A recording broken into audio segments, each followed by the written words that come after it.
করছি কাতলা মাছের কালিয়া একটু পেঁয়াজ দিয়ে। এর জন্য আমি এই মাছটাকে ভেজে রেখেছি।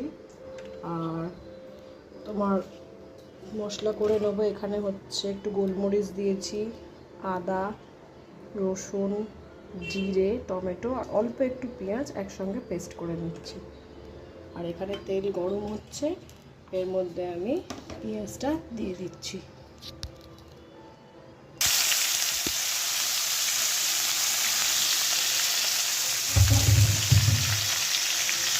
একটু নাড়াচাড়া করবো, ভাজা ভাজা হবে। ততক্ষণ আমি এই মশলাটা বেটে নিই। এর মধ্যে এই মশলাটা দিয়ে দিলাম, যেটা বেটেছিলাম। এবার একটু ভালো করে কষবো।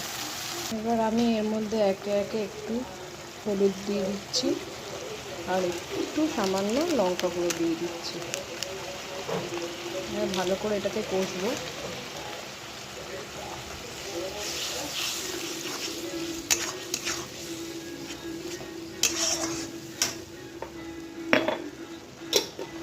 একটু তেল ছাড়বে, তখন মাছগুলো দিয়ে একটু জল দিয়ে ফুটিয়ে নেবো।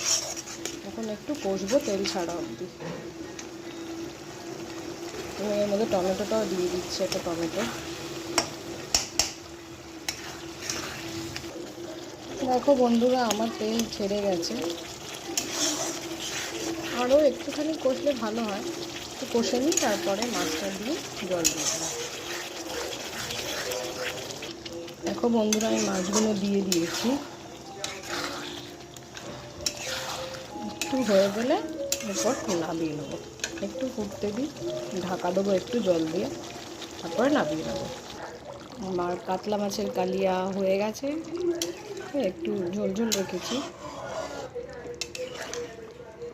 আমার মেয়েরা তো একটু কাই খোঁজে, ওই জন্য একটু ঝোল ঝোল রেখেছি। কেমন হয়েছে জানিও বন্ধুরা।